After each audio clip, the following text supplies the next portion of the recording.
Kevlin here. Today I have Scoots, the fake snake here. He's going to be joining me in the video because all of my real noodles are stewing in their own juices right now because they just ate, and I don't think making them throw up sounds like fun. So we get Scoots today. Now, if you tuned in for my last little talk, I went over the champions from Legend of Zelda Breath of the Wild. I'll link that below if you're interested in checking it out. If not, that's fine. So today I'll be doing a similar list, but with the sages from Legend of Zelda Tears of the Kingdom. Though I am going to factor in all of their appearances from Breath of the Wild to Age of Calamity and so on and so on and so on. With that, though, I do have to add, this is the internet. These are just based on my experiences and opinions. Things may change. Possible spoilers for any media involved. This isn't meant to offend anyone, and it's mostly made for fun. With all that obligatory stuff out of the way, let's get started. To start off this list is the new chief of the Gerudo, Riju. We met Riju in Breath of the Wild, where she was just coming in her own as a leader. She was unsure of herself, but worked hard to get where she is in Tears of the Kingdom. Just like the champion Urbosa, Riju can wield swords and shields well and pair them with the lightning strikes that she can command. She can also surf the desert sands with her sand seal, Patricia, who both made an appearance in Age of Calamity. While in Age of Calamity, Riju was a surprise to see. Patricia even more so. Both were fun. Hard to control, but fun. I love seeing Riju. While she isn't as strong and as assertive like Urbosa, there's something I actually really like about her. She seems easy to approach and easy to get along with. The new chief is on this part of the list though, mostly because her Sage's skill is not that useful. Riju can summon a ring of electricity that can be turned into a lightning attack when combined with an arrow from Link. I rarely use this. Even in her own temple, the boss of the temple, Queen Gibdo, is, yes, weak to lightning. But she's also weak to all the other elements. So if you got a splash fruit, an ice fruit, some bombs, you'll be fine. So with Riju always running around and never within arm's reach, I just blew up Queen Gibdo. Did somebody say boom? Even outside that, Riju was never around when I needed her. She would always trigger her skills when I didn't need it to, which was often. Sorry, Riju, but it is how it is. Though, who knows, my rankings might change one day. Next on this list, I know will disappoint a lot of you, but Sidon, Prince of the Zoras. We actually have known Sidon for a bit now. We've seen him in his cute little baby fish phase all the way to when he becomes king. While being the younger brother of Champion Mipha, Sidon doesn't share many skills with her. Besides being able to use a trident in battle, that's about it. Sidon's skills as a sage are a lot different. The prince can create a bubble of water around Link, which can help traverse the brown sludge that coats Zora's domain like a chocolate donut. It can also act as a one-time shield or shoot a water blast forth to clean the muck and stun enemies. I never used this, ever. In Sidon's own temple, I just used arrows and splash fruits mostly. When I got Minoru and her soulbound bot, I pretty much stopped using Sidon altogether when in muddy areas or fighting Muktarok.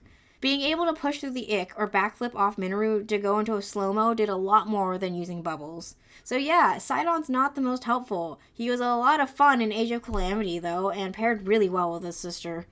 So really only his assistance with Vah Ruta in Breath of the Wild and his action scenes in Age of Calamity are his high points. Sorry, Sidon fans, he just didn't really do much for me gameplay-wise. Next up is Yunobo. What? How can you put Yunobo above Sidon? I hear you say, okay. I get it. Sidon has a lot of fans, mostly fangirls, which isn't bad in itself, really. I just found Yunobo's abilities in Tears of the Kingdom a lot more useful. Sure, in Breath of the Wild, Yunobo mostly just got in the way, like metaphorically and physically, but when he saw Daruk's spirit with Vah Rudanya at the end, it seemed like a turning point for him. He did a lot of growing up between the main games, and his Sage's skills always helpful when it comes to breaking boulders. Riju can do the same thing. I hear you. Which isn't wrong at all. You can use Yunobo, though, to bowl over enemies like bowling pins, though, on land, sky, or sea. I find his skills a lot more useful than hers, and for some reason, his Sage's spirit is around more often than hers, so he's easier to get started. Also, correct me if I'm wrong, but you do need him to beat Marbled Goma, right? You can't just use other rocks or bombs to smash in Goma's kneecaps, right? I think you'll get sat on if that happens. So yeah, the only reason Yunobo is higher on the list than the others, he's just more useful in pretty much every game he's been in. Moving on. Now, soaring to the top of this list is Tulin. A lot of you probably saw this coming, but yeah, I love the little guy. We meet Tulin in Rito Village back in Breath of the Wild, and to be fair, I didn't really pay attention to him. In fact, I forgot he existed until Age of Calamity. In Tears of the Kingdom, I was surprised to see Tulin again, and taking a main role this time too. Sure, he's a bit too eager to jump headfirst into danger, or fly headfirst. His heart is there, and his skills seem to be growing with every shot he takes with his arrows. Even his spirit is a master marksman. Fighting or flying beside Link, Tulin's arrows are some of the most accurate of the sages. His personal ability is insanely helpful. It's like Rivali's, but sideways. Sorry, Rivali, you've been replaced by a spring and a little guy who shares a voice actor with Marin from Engage, so that's also a bonus. So that's my list of the Tears of the Kingdom sages. I didn't include Link, Zelda, or Minoru, or any of the other past sages. With the new game, Age of Imprisonment coming out, I think that's what it's called, they might deserve their own list one day. I am excited to hopefully play it one day. I don't have a Switch 2 yet. I've only seen one in the wild, and for one for sale, and I didn't have enough money to get it, so I'm just going to have to settle for watching a few highlight reels and gameplays of it. But, as always, who are your favorite sages? Let me know, and Scoots and I hope to see you next time.